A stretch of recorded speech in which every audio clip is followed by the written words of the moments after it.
Iran की तरफ से इसराइल और अमेरिका के जो इत्तेहादी हैं उन पर हमले जारी हैं और रात गए कुछ ऐसी डेवलपमेंट हुई कि रात गए जो नई लहर का आगाज़ किया गया पासदाराने इनकलाब की तरफ से, वो लहर इतनी ख़तरनाक थी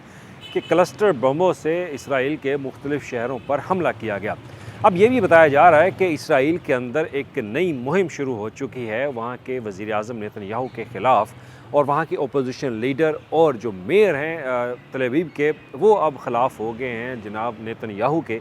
कि वो इस हद तक जा चुके हैं कि उन्होंने इसराइलियों को नुकसान पहुंचाना शुरू कर दिया है।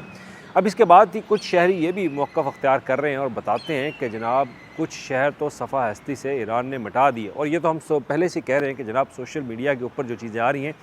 वो बहुत कम है, और इंटरनेशनल मीडिया को तो बाकायदा तौर पर इजाज़त नहीं दी जा रही कि वहाँ पर कवरेज की जाए कि जो ईरान की तरफ से इसराइल के ऊपर हमले किए गए। लेकिन अब तक जो ताज़ा रिपोर्ट्स हैं उसके मुताबिक अगर देखा जाए तो ईरान ने गुज़श्ता 20 दिनों के अंदर जो हमले किए हैं खलीजी ममालिक के ऊपर वो सबसे ज़्यादा हैं। इसराइल पर हमलों की जो सूरत हाल है वो सिर्फ 20% है। 80% जो हमले हैं वो खलीजी ममालिक में मौजूद अमेरिकन बेसिस के ऊपर हमला वो ईरान की तरफ से किया जाता रहा। लेकिन जो 20% हमले इसराइल के ऊपर हुए उससे उनके शहरों को सफ़ा हस्ती से मिटाने का बाकायदा शहरी जो इसराइली शहरी हैं वो अब कहना शुरू हो चुके हैं, और उनकी तरफ से कहा गया है कि जो कुम है इसके अलावा दीगर मुख्तलिफ शहर है वहाँ पर इस हद तक तबाही हुई है कि जो इसराइली मीडिया है वो इसको छुपा रहा है, और साथ ही इंटरनेशनल मीडिया को बाकायदा इजाज़त नहीं दी जा रही। और इससे पहले ख़बर ये भी आई कि इंटरनेशनल जो CNN है उनका इदारा, उनके एक रिपोर्टर को बाकायदा तौर पर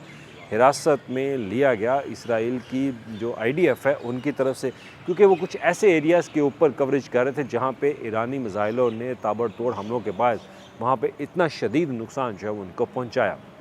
तो अब बात करते हैं कि क्या ईरान की तरफ से मिसाइलों की रफ़्तार जो है वो कम कर दी गई या उनकी तादाद कम कर दी गई। तो अभी तक जो पासदाराने इनकलाब की तरफ से मौक़िफ़ अख्तियार किया गया रात गए और उनके जो मीडिया आउटलेट्स के ऊपर है, अभी तक भी ईरान जो है वो हमलों की तादाद में उसने कोई कमी नहीं की। लेकिन अलबत्ता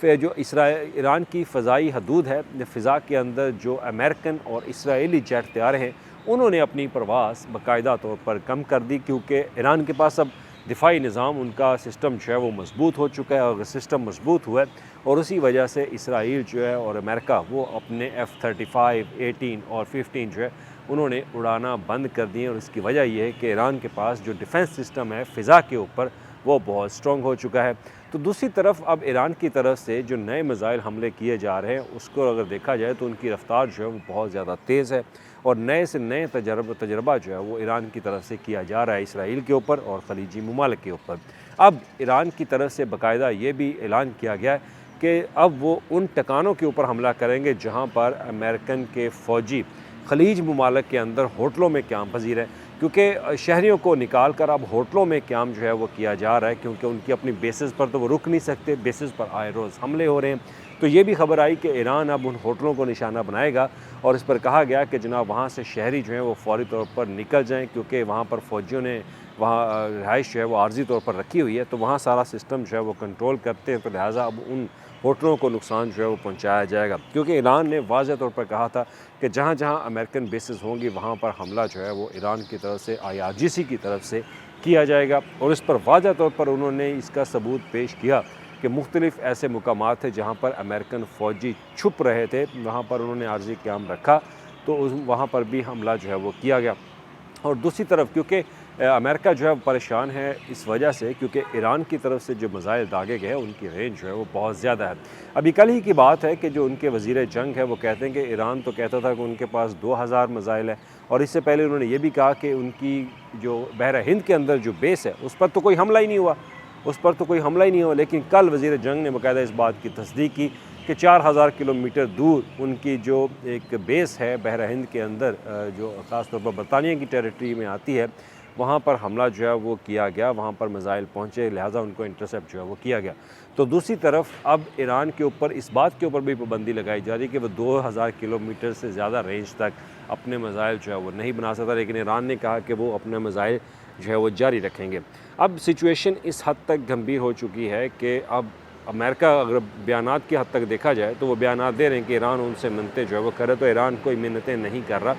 ईरान ने वाज़ह तौर पर ऐलान किया कि उनकी क़यादत अब रही नहीं, उनकी क़यादत रही, उनकी क़यादत को शहीद कर दिया गया, तो लिहाजा अब वो बातचीत किस हवाले से करें। तो इसी बुनियाद के ऊपर उन्होंने हमले जो है वो अभी भी जारी रखे हुए हैं। इसराइल के मुख्तलिफ़ शहरों पर इस हद तक हमले किए गए कि वहाँ पर शहरियों का जीना जो है वो मुश्किल हो चुका है। शहरी मुंतकिल हो रहे हैं, वो दीगर शहरों को दीगर मुल्कों में जाना शुरू हो चुके हैं। तो इस बात के सबूत बाकायदा इसराइल के जो एक तल अवीव शहर के जो मेयर हैं वो दे चुके हैं कि जनाब इस हद तक तबाही फैल चुकी है और अब इसराइल के अंदर वज़ीर-ए-आज़म नेतन्याहू के ख़िलाफ़ मुहिम जो है वो शुरू हो चुकी है। इवन कि उनकी जो बीवी है नेतन्याहू की, वो भी कह चुकी है कि उनके बच्चों को तशद्दुद का निशाना बनाया जा रहा है, उन पर तनकीद जो है वो की जा रही है और उनका जीना जो है मुहाल हो चुका है। तो लिहाजा इस जंग के अंदर अभी तक जो सिचुएशन है वो सूरत हाल ईरान के हाथ में है, क्योंकि ईरान ये जंग जीतना शुरू हो चुका है। अब इस पर मैं नहीं कह रहा, बल्कि जो MI6 है उनके एक साबिक़ सरबराह ने भी बाकायदा ये कहा कि ईरान ने सिचुएशन इस खित्ते के अंदर तब्दील कर दी है और अगर देखा जाए स्टेट ऑफ हॉर्मज़ को तो उस पर कंट्रोल अभी भी ईरान का बाकी है और इसराइल के अंदर ईरान की तबाही का सिलसिला अभी भी जारी है। शुक्रिया।